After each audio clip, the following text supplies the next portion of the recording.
I describe it as having bubblegum, and once it's lost all its flavour, you have just a piece of rubber that you chew over and over again. That is essentially what food is like for me when I put food into my mouth. My name is Adrian Wellock, and I have lost my sense of taste. I suffered a cold, and I started getting a metallic taste in my mouth. Once that finally left, took my sense of taste with it. It took me a few weeks to actually identify that it was my taste because I could smell perfectly.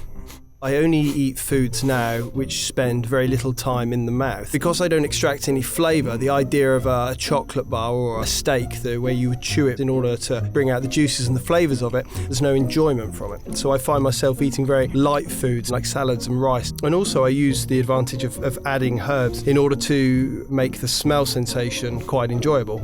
I also find spice very important. Spice is not actually something you taste, it's something you feel. It gives us that sort of tingle in my mouth. You end up with a rather peculiar eating pattern that people look at you funny because you're putting chilies on your breakfast cereal and you've put in a mustard sauce on pretty much a lot of the food you eat. And almost 3 years now, we're still none of the wiser as to why it's gone or getting my sense of taste back.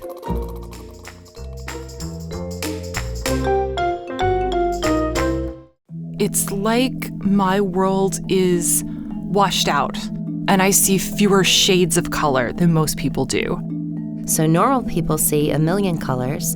I may see as many as 100 million. My name is Wendy. I'm a producer at CNN, and I am colorblind. My name is Maureen Seberg. I'm a tetrachromat, and I'm an author. Tetrachromacy is the presence of a fourth cone class in your retina. If I keep naming my invisible colors, maybe I'll have my own Crayola box one day. When I was in kindergarten, my teacher called my parents because I was coloring the leaves of my trees and the trunks of my trees the same color, because I couldn't really see the difference between green and brown. The only time it was ever overwhelming is a paint contractor came to my house and brought no fewer than 32 samples before I was satisfied that it was a true beige. When I pick out clothes, that's hard.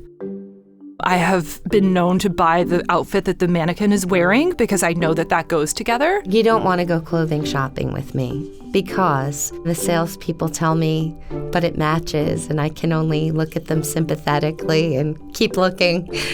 I never think like, oh, if I weren't colorblind, it would be so much easier to get dressed in the morning. It's kind of part of me. I guess I'm a unicorn or something.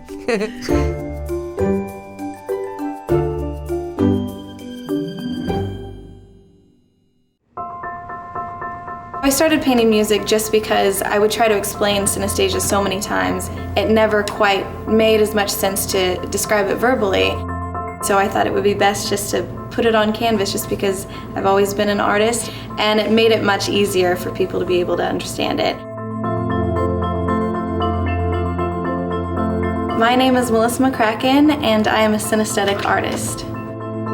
Synesthesia is a neurological condition where your brain is basically cross-wired, so certain stimuli will come in and it'll create the wrong response in my brain. So for me, that's listening to music, and it's translated into color in my head.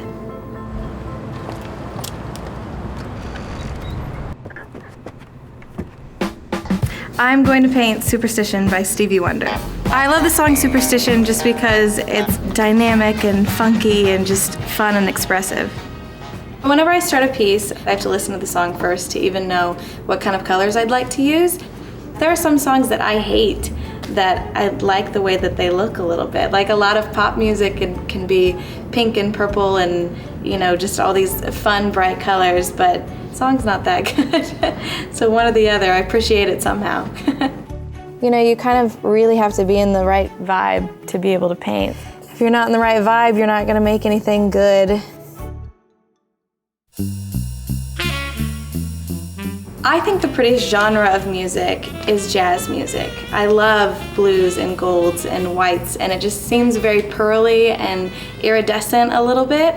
When I listened to Etta James at last, the thing that stuck out most to me was just her voice at the very beginning when she goes into the at last. At last. And it's just a very bright but also warm sort of feeling, and very kind of classic jazzy, which jazz music generally has a very gold and blue sort of look to it. Music has always been a very big part of my life. My older brother is very musical, and when I think back of him playing the guitar for me, I think of the colors of what those memories are. I was always a little disappointed because I was never very musically inclined. It was really cool to have a way to bring music into, my life in a different sort of way.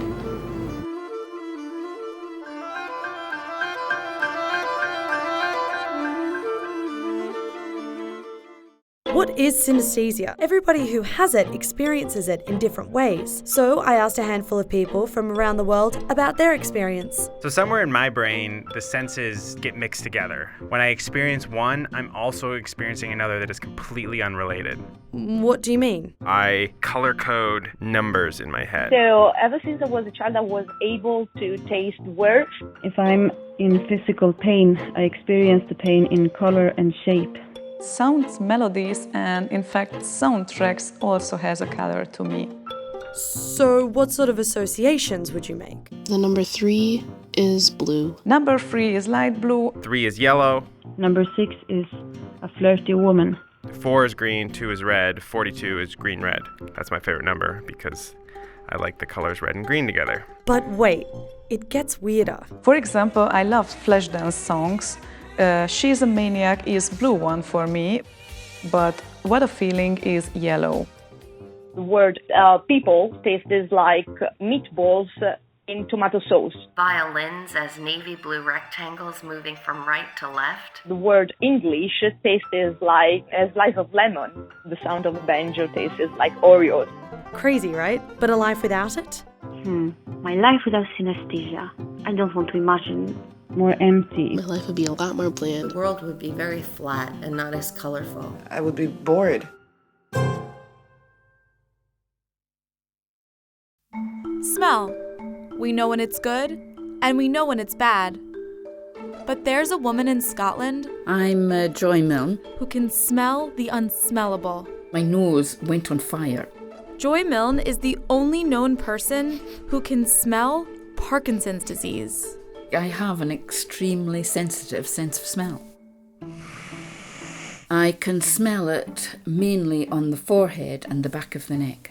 To Joy, it has a greasy, musky odor. It is just a heavy smell to me. She first noticed it on her late husband, Les Milne, 12 years before he was diagnosed. I just thought he was tired and he wasn't showering enough. It wasn't very welcome, of course, me saying to him, well, you're smelling. It wasn't until she attended a conference with other Parkinson's patients that she realized the smell was something more. When I walked into the room, I thought, gosh, these other people smell the same as Les does. At the end of the meeting, I stood up and said, why were they not investigating the smell of Parkinson's? No one was investigating because no one else could smell it. Researchers set up a controlled experiment to test Joy's nose. She was asked to distinguish a set of t-shirts worn by those with and without the disease. She insisted one of the subjects in the control group had the musky scent. The man rang about 8 months later and said, I've got Parkinson's. So I had pre-diagnosed somebody. By the time most people are diagnosed, 80 to 90% of the damage is done. So Joy's mission is to help scientists improve early detection methods. If they can find these people earlier, it would stop this anguish. That would make such a difference.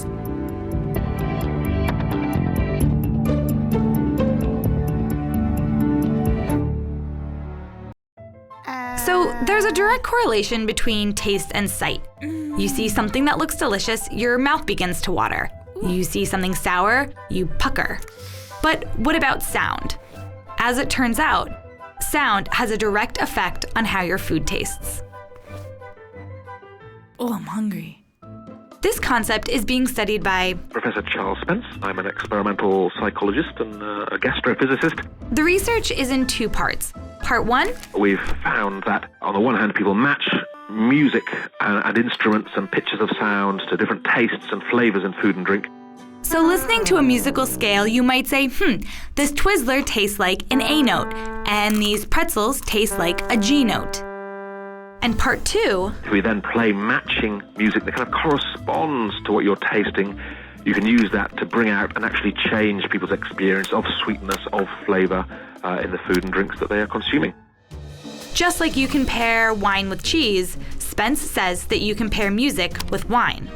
Tchaikovsky's string quartets, low-pitched sounds, kind of rumbling, might match better to sort of a heavy red wine to bring out bitterness, whereas Mozart's flute concerto is a much better match for certain white wines and showing that we can bring out the sweetness. He actually calls it sonic seasoning. And while music has now been proven to accentuate flavor, it can also dull it. Loud background noises actually dull our salty and sweet taste receptors. Think about that next time you're served peanuts and pretzels on an airplane. Salt and sort of sweet tastes do tend to be suppressed by that background noise. The one flavor sense, however, that's not impacted? Umami. This is savory. Think tomatoes, beef, carrots, soy. When you sit on the airplane, it's amazing how many people order tomato juice and Bloody Marys. The umami taste is one that is not suppressed by loud noise, like the sound of the engines rumbling. It's an interesting concept. And in the very least, the next time you go out to eat, I guarantee you'll pay just a little more attention to the music that's playing in the background.